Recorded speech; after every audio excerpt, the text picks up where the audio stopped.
آج میں آپ کو اپنے زمانے کی جامعہ کراچی کا ایک دلچسپ قصہ سنا رہا ہوں۔ یہ قصہ اس زمانے کا ہے جب میجر آفتاب حسن صاحب جامعہ کراچی کے چیف پروکٹر ہوا کرتے تھے، مگر چیف پروکٹر صاحب نے اپنے دفتر کے دروازے پر صدر مؤدب کی تختی آویزاں کر رکھی تھی۔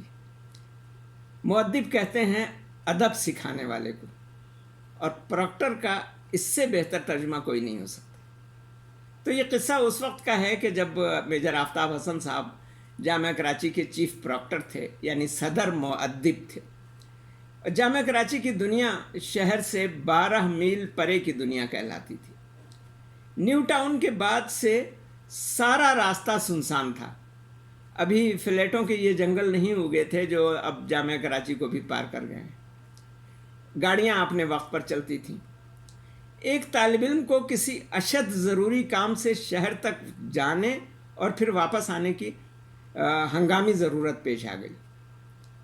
وہ جامعہ کراچی کے بس ڈپو کی طرف بھاگا کہ شاید کوئی گاڑی باہر جانے کے لیے تیار کھڑی ہو، مگر وہاں کوئی گاڑی تیار نہیں کھڑی تھی۔ ڈرائیور صاحبان بھی وہاں سے غائب تھے، غالباً کسی کیفے ڈی پھوس میں بیٹھے چاہ چو کی محفل ناو نوش سجائے مگن ہوں گے۔ البتہ ایک پرانی سی بس کھڑی گھرڑ گھرڑ کر رہی تھی۔ یہ دھکا اسٹارٹ بسیں تھیں۔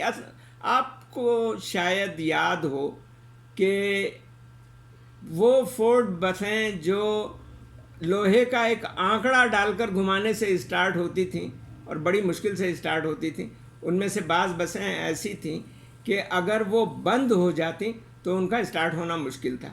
تو ایسی دھکا اسٹارٹ بسوں کو ڈرائیور بالعموم اسٹارٹ ہی چھوڑ دیتے تھے۔ تو اس جوان کے بچے نے آؤ دیکھا نہ تاؤ ڈرائیونگ سیٹ پر بیٹھا اور بس لے بھاگا۔ یہاں تو کوہرام مچ گیا، لینا پکڑنا دوڑنا، مگر بس یہ جا وہ جا۔ خیر لڑکا واپس آیا تو لوگوں کی جان میں جان آئی۔ پکڑ کر صدر مؤدب میجر آفتاب حسن صاحب کے سامنے پیش کیا گیا۔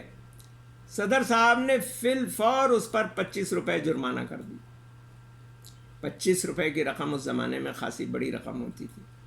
اندازہ اس سے کر لیجئے کہ ہم جو بی ایس سی کے طالب علم تھے 4.5 روپے ماہانہ فیس ادا کیا کرتے تھے۔ طالب علم بڑا رویا گیا، مگر میجر صاحب نے کہا کہ تیرا جرم اتنا سنگین ہے کہ یہ سزا بھی کم ہے۔ پھر وہ اپنی درخواست لے کر شیخ الجامعہ ڈاکٹر اشتیاق حسین قریشی تک پہنچا، مگر جب وائس چانسلر صاحب کو تمام تفصیلات معلوم ہوئی اور یہ پتہ چلا کہ سزا میجر صاحب نے سنائی ہے تو انہوں نے کہا کہ نہ بابا نہ، یہ سزا تو صرف میجر صاحب ہی معاف کر سکتے ہیں۔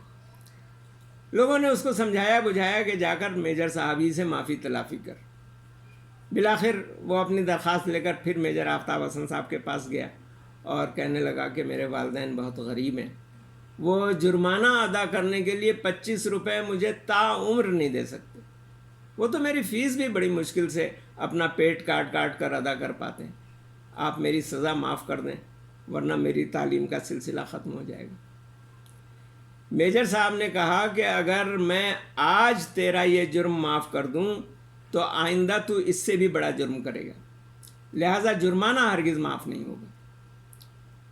یہ سن کر لڑکا پہلے تو روہانسا ہوا، پھر بلک بلک کر رونے لگا۔ میجر صاحب کا دل تڑپ اٹھا، مگر بڑی سنگ دلی سے بولے جرمانہ ہرگز معاف نہیں ہوگا، تجھے سزا ملنی چاہیے تاکہ تو آئندہ ایسی حرکت نہ کرے اور دوسروں کو بھی کان ہو جائیں۔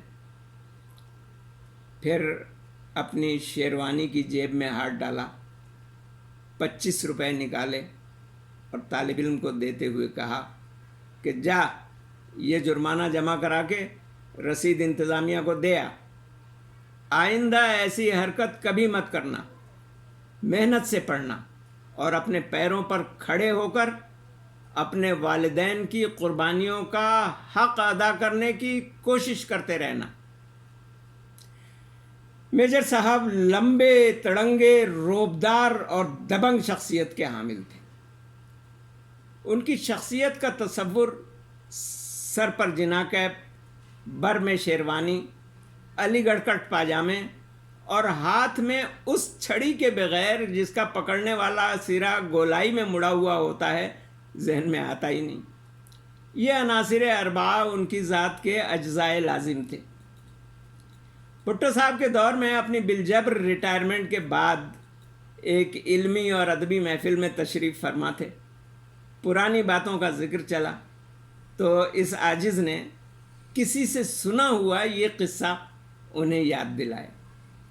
اپنی چھڑی سے زمین کھٹکھٹا کر کہنے لگے، ارے ایک اور مزیدار واقعہ سنو۔ پچھلے دنوں مجھے ایک ضروری کام سے ایک بینک جانا پڑا۔ بینک میں بڑی بھیڑ تھی۔ ابھی میں سوچ ہی رہا تھا کہ کدھر کو جاؤں کہ اتنے میں ایک سوٹڈ بوٹڈ جینٹل مین دوڑا دوڑا آیا اور سلام کر کے کہنے لگا کہ سر ادھر آ جائیے۔ میں اس کے پیچھے پیچھے چل پڑا۔ وہ مجھے ایک مزین ایئر کنڈیشن کمرے میں لے گیا جس کا دروازہ آپ سے آپ بند ہو جاتا تھا۔ کمرے کی تختی دیکھ کر معلوم ہو گیا کہ یہ شخص برانچ مینیجر ہے۔ وہاں اس نے مجھے ایک آرام کرسی پر بٹھا دیا اور خود میرا کام لے کر کے باہر چلا گیا۔ اس کے واپس آنے سے قبل ہی چائے اور اس کے پرتکلف لوازمات بھی آ گئے۔ جب وہ کام کرا کے واپس آیا کمرے میں تو میں نے اس سے پوچھا کہ مینیجر صاحب، کیا آپ یہ سلوک اپنے ہر صارف سے کرتے ہیں؟ تب اس نے کہا کہ سر آپ نے مجھے پہچانا نہیں۔ میں نے کہا نہیں بھائی، تعارف کراؤ، تم کون ہو؟ میں نے تمہیں نہیں پہچانا۔ بولا میں وہی ہوں جو پوائنٹ کی بس لے کر کے بھاگ گیا تھا اور آپ نے 25 روپے جرمانہ کر دیا تھا۔ میں چائے کی پیالی چھوڑ کر اٹھ کھڑا ہوا۔ اب اٹھ کر اپنی چھڑی کے گول سرے سے اس کی گردن ناپی اور گرج کر کہا، ارے نالائق، تو اس بینک کا مینیجر ہے؟ ارے تو کسی دن پورا بینک لے کر بھاگ کھڑا ہوگا۔ برانچ مینیجر کوٹ پتلون ٹائی میں ملبوس، چھڑی میں گردن پھنسوائے اور سر جھکائے کھڑا رہا۔ اس کی آنکھوں میں آنسو آ گئے۔ کہنے لگا، سر میں آپ کی نصیحت نہیں بھولا، محنت کر کے پوزیشن حاصل کی، اپنے والدین کو حج کروا چکا ہوں، اور اگر آپ اس روز پھر اس کا گلا روند گیا، نہ جانے اور کیا کہنا چاہتا تھا۔